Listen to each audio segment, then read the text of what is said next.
तो चलिए एक ऐसे शख्स की कहानी में उतरते हैं जो एक तरफ तो अपनी बेटी के लिए एक मिसाली बाप है, लेकिन दूसरी तरफ उसका माजी एक मजबूर ज्वारी का है। सवाल यह है कि ये दो जिंदगियां ये एक साथ कैसे चल सकती हैं? आइए देखते हैं। तो ये हैं असलम के दो चेहरे, दो रूप। एक वो जो उसकी बेटी पिया देखती है, बिल्कुल परफेक्ट, और दूसरा वो जिसे वो पूरी दुनिया से और हाँ सबसे बढ़कर अपनी बेटी से छुपाने के लिए भाग रहा है। लेकिन आखिर ऐसा हुआ क्या था कि उसे ये दोहरी जिंदगी गुजारनी पड़ी? अब असलम की आज की इस मोहब्बत और शफकत को अगर ठीक से समझना है ना, तो इसके लिए ज़रूरी है कि हम उसके माजी के अंधेरों में झांक कर देखें। तो चलिए सीधा चलते हैं उस एक रात की तरफ। वो एक रात जहां बेबसी के सिर्फ एक लम्हे ने असलम की पूरी जिंदगी का रुख ही बदल कर रख दिया। ये अल्फाज हैं असलम की पहली बीवी शाकरा के। वो उस वक्त जिंदगी और मौत की कश्मकश में थीं, और सोचिए उनका पूरा मुस्तकबिल उन चंद रुपयों से जुड़ा हुआ था जो उसने न जाने कितनी मुश्किल से जोड़ के रखे थे। कितने? सिर्फ 470 रुपए। बस इतनी सी रकम, लेकिन ये रकम शाकरा की दवा भी थी और उसकी उम्मीद भी। लेकिन हुआ क्या? दवाखाने जाते हुए असलम अपना रास्ता भटक गया।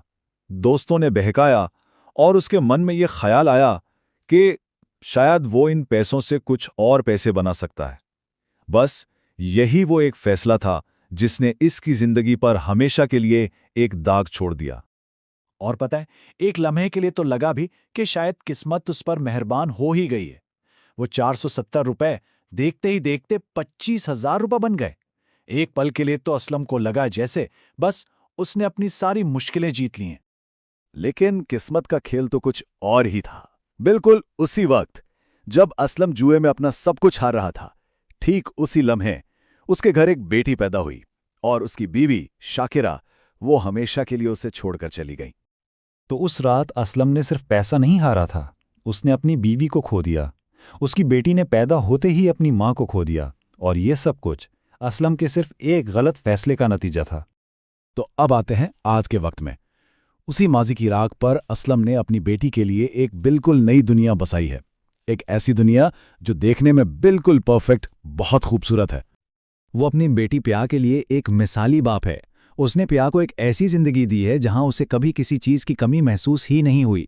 एक ऐसी जिंदगी जहां वो खुद को शायद दुनिया की सबसे महफूज और सबसे खुशकिस्मत बेटी समझती है।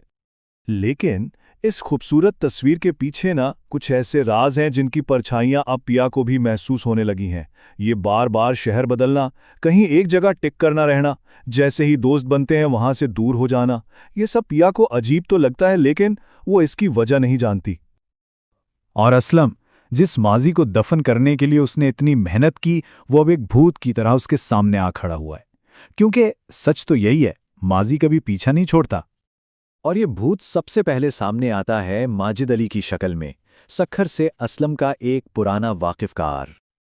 अब माजिद अली सिर्फ असलम को नहीं पहचानता, नहीं, वो उस राज को भी जानता है जो असलम की जिंदगी का सबसे बड़ा बोझ है। उसको पिया की पैदाइश की वो पूरी अलमनाक हकीकत पता है, और इसका सामना असलम के बनाए हुए झूठ के इस पूरे महल को हिलाकर रख देता है। और जैसे ही ये सब काफी नहीं था, ठीक इसी वक्त शहर में एक नए बाअसर और खतरनाक शख्स की एंट्री होती है, सांवल, और इससे असलम की मुश्किलें और बढ़ जाती हैं। यहाँ कहानी में एक बहुत ही दिलचस्प चीज इस्तेमाल की गई है, जिसे ड्रामाई सितम ज़रीफ़ी कहते हैं। मतलब वो राज जिसे असलम अपनी बेटी से छुपाने की इतनी कोशिश कर रहा है, वो हमें यानी देखने वालों को पता है। तो इस वजह से जब हम एक तरफ पिया की मासूमियत देखते हैं और दूसरी तरफ असलम का खौफ, तो कहानी का तनाव बहुत ज्यादा बढ़ जाता है। तो माजी और हाल का ये जो टकराव है, ये हमें इस कहानी के सबसे बड़े, सबसे मरकजी सवाल की तरफ ले जाता है। असलम को लगता है, वो ये मानता है कि ये सच उसकी बेटी को तोड़कर रख देगा, और बस यही खौफ है जो उसे इस राज को अपने सीने में ही दफन रखने पर मजबूर किए हुए है। तो आखिर में सवाल यही रह जाता है कि झूठ पर बनी जिंदगी आखिर कब तक कायम रह सकती है? जब राजों की ये दीवार गिरेगी तो क्या होगा?